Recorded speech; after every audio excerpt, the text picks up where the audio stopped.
now, so let's hit this one. Like I said, I always find it's easier to hit a bunched up target such as that than it is to hit artillery.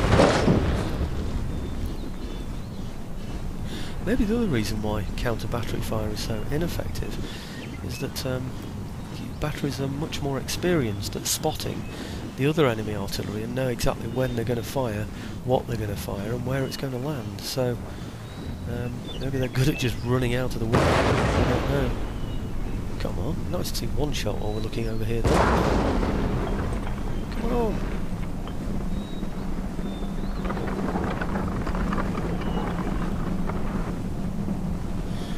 8 out of 18 there. Well, I don't know if you heard any of that. When I'm close up, it's hard to hear, I know that. Well, what I'm saying is I'm aiming for the infantry because they're a bigger target. I might get some of the artillery when I go for them.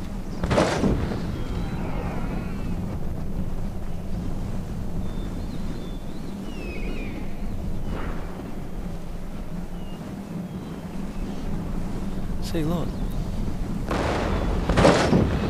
134 out of 150. They may well have just lost 16 men there from that fire. Okay, I'm going to target these now. They're close enough to the artillery as well. I often find, like I said, that I get a better effect from spin-off fire than I do from targeting directly the artillery. This is how I look back at my own lines just to see what he's thinking of doing. I'm just wondering if he thinks he might be able to get a flank on me there. No, he's got quite a long way to come round in order to do that, hasn't he? And I can always feint the flank here as well, so no, I don't think he's going to manage that. Let's see how we're doing with this artillery over here. I'd really like to clear these out of the way. This is where riflemen and light troops come in very, very handy. Just sending some riflemen out here with a range of 125. Bearing in mind everything else has, what is it, 70 range, apart from Pandas and lights that have 90. 125 would come in very, very handy against those guns. So he's still got 7 out of 13, which is just over half, so just over 50%.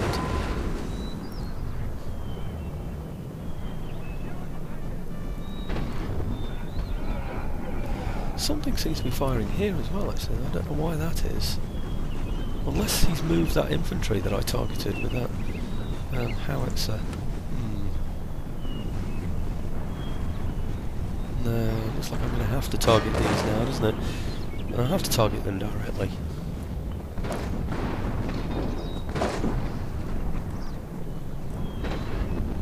Now then, is he going? Almost! 5 out of 13. Two-thirds losses now. See, once I've got rid of him, I'll advance my entire line. I just don't want him to be hitting me with any of that grape shot, close-up grape shot. As for these, it looks to me as though he might just have abandoned them. Well, he's got some cavalry there, hasn't he? If he abandons those, I will definitely go in there with my cavalry and take them out. 8 out of 18 and 13 out of 13.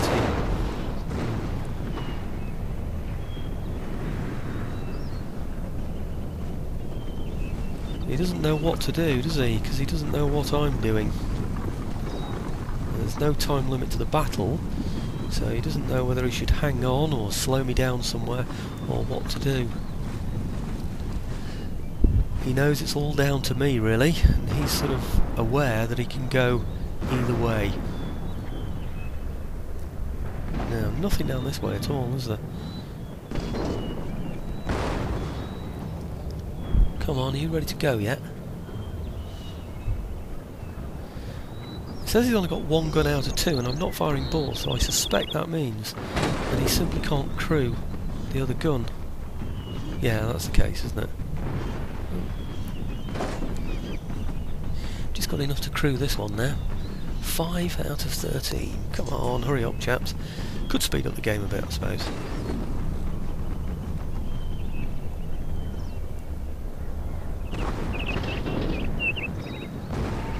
He keeps sort of tempting me, doesn't he, with a large mass like this.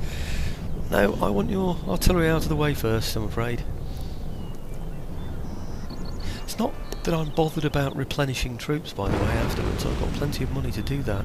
That isn't the problem. The problem is that I'd like to win with a heroic victory, because if I do that, it means that I'm stronger when it comes to negotiating with him afterwards.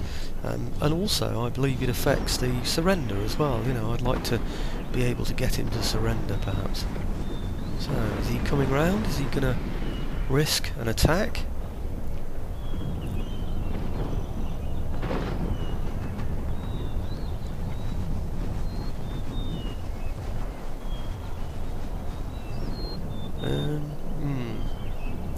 Not sure he's actually going to put an attack in there or not. Has he gone from here yet? Damn, he's still there. No. I might have to do a feint here.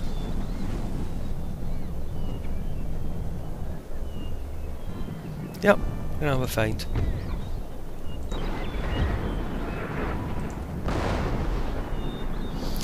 Put a shot in first, maybe. Pull back to a feint. Take the reserves.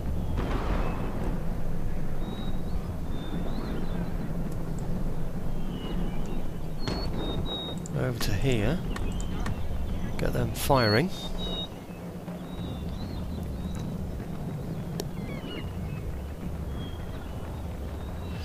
Well, he's obviously decided he wants to play.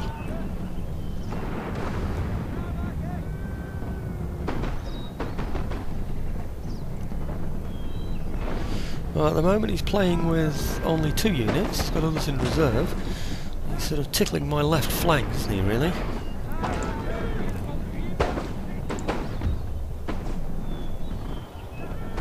Come on, how much do you want to play? 134, 150, 142, 44. What is that? Line infantry, 44. Good grief. Right. Come on.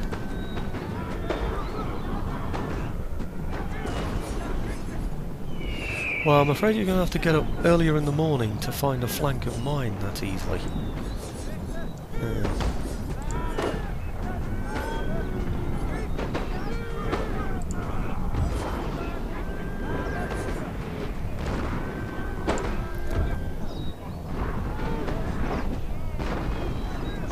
Let's have a look down here. I think we can handle those 2 there. Let's see what's happening elsewhere. Is he gone? Is that gun gone? Yes, it's gone, isn't it? Right, good. Now then. I think what we'll do now is get this artillery. I could get them to fire over there, couldn't I? No, we'll get them to fire right into this mass. That's a nice little target for me, isn't it? We'll get the mortars to do exactly the same. They can make a mess of those. I think my infantry can handle these, so I'm not too worried about these at all. And this artillery here is still dealing with these, isn't they? 12 to 13. You see, if I can clear him away from this side, this is partly why he's attacked on this side, of course. If I can clear him away from there, then I can take out that artillery with my horse, can't I? Huh.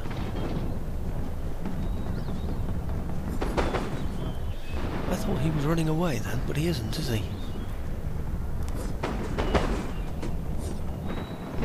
The other thing I've got to watch out for, of course, down the line is Pandours suddenly appearing. Nasty characters, the Pandours. Well, when they're not on your side, anyway. Right.